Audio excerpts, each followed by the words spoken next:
आप गुप्ता जी भागने नहीं अपनी गाड़ी का देखो गुप्ता जी अपनी गाड़ी में नहीं बैठ रहे, मुख्यमंत्री गुप्ता जी की गाड़ी में बैठ गई है और गुप्ता जी अब इधर उधर करके भागने के चक्कर में लगे हुए हैं। गुप्ता जी ढूंढ रहे हैं कौन सी गाड़ी से भागा जाए। गुप्ता जी ढूंढ रहे हैं कौन सी गाड़ी से भागा जाए। गुप्ता जी की गाड़ी में मुख्यमंत्री बैठे हुए हैं। जल्दी बढ़ जा भाई, कोई बात नहीं। गुप्ता जी भागना नहीं है, कोई नहीं भाग रहा यार। गुप्ता जी अपनी गाड़ी छोड़ के, कोई नहीं भाग रहा यार। गुप्ता जी की गाड़ी में मुख्यमंत्री बैठी हुई हैं, सिविल डिफेंस वॉलंटियर बैठे हुए हैं। फैसला हुआ था कि विजेंद्र गुप्ता जी के साथ कैबिनेट नोट के साथ हम लोग एलजी साहब के पास जाएंगे। अब गुप्ता जी अपनी गाड़ी में नहीं बैठ रहे, देख लो। अब गुप्ता जी गाड़ी बुला रहे हैं कि कहां से भागे। आदमी पार्टी ने ट्वीट कर कहा कि वो बस मार्शलों की बहाली के लिए किसी भी हद तक जाएगी। ट्वीट में आगे लिखा कि बस मार्शलों की बहाली के लिए जब एलजी आवास जाने से बीजेपी के विधायक बचकर भाग रहे थे तो मंत्री सौरभ भारद्वाज ने उनके पैर पकड़ लिए। आम आदमी पार्टी ने लिखा कि कठिन संघर्ष के बाद आखिर बीजेपी के विधायकों को एलजी हाउस ले जाया जा सका। इससे पहले उन्होंने कहा कि बड़ी मुश्किल से विजेंद्र गुप्ता हमारे साथ आए हैं। इस मामले में दिल्ली की सीएम आतिशी ने कहा कि बीजेपी विधायकों ने कल मुझसे मिलने का समय मांगा था।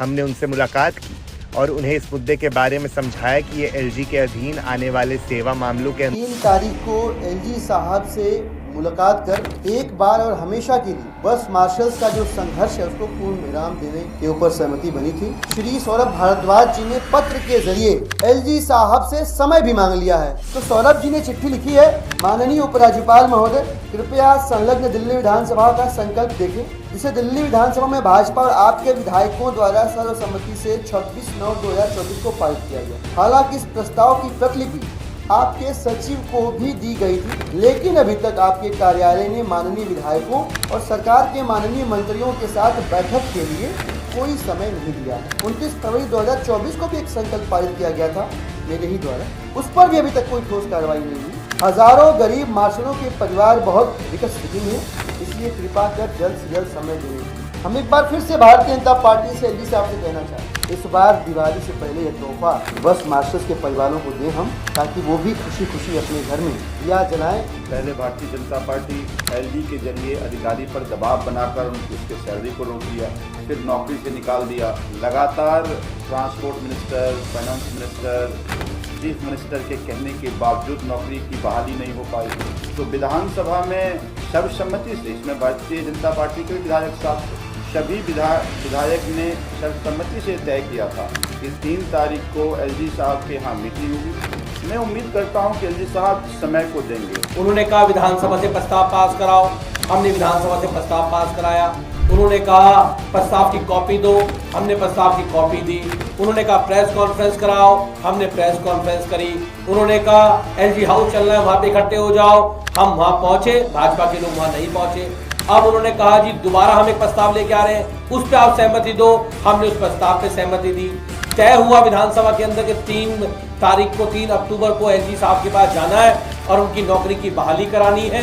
जहां कहेंगे, जो कहेंगे, हमारे मंत्रीगण संवाद साइन करने के लिए राजी हैं। हम कह रहे हैं उनसे भी, बीजेपी के लोगों से, तुम इधर उधर की बातें मत करो, ये बताओ कि एलजी हाउस चलोगे या नहीं। सारा क्रेडिट भारतीय जनता पार्टी ले जाए, लेकिन इनका रोजगार वापस करने का काम करें। जनता पार्टी के विधायक दल ने कल मुझसे टाइम मांगा था, मिलने के लिए टाइम मांगा था, और जैसे ही कल उनकी चिट्ठी आई मैंने उनको टाइम दिया। आज सुबह 10:30 बजे से भारतीय जनता पार्टी का जो पूरा विधायक दल है वो दिल्ली सचिवालय में बैठा हुआ था। हमने उनको काफी डिटेल में समझाया कि किस तरह से जो पूरा सर्विसेज मैटर है कि किसी की भी भर्ती करनी है, बस मार्शल्स को परमानेंट करना है, रेगुलराइज करना है, ये सारा सर्विस मैटर्स में आता है। और क्योंकि ये सर्विस मैटर्स में आता है, वैसे भारतीय जनता पार्टी के विधायक दल को भी पता है ये सारे सर्विस मैटर्स हैं और ये सारे अधिकार एलजी साहब के पास हैं, केंद्र सरकार के पास है। बस मार्शल्स भी इस बात को जानते हैं, परंतु भारतीय जनता पार्टी के विधायक बस सीएम बदल गया, नई सीएम आ गई, लेकिन दिल्ली सरकार वर्सेस एलजी और बीजेपी की जंग एक बार फिर शुरू हो गई है और अब बस मार्शल्स को लेकर विवाद छिड़ गया है।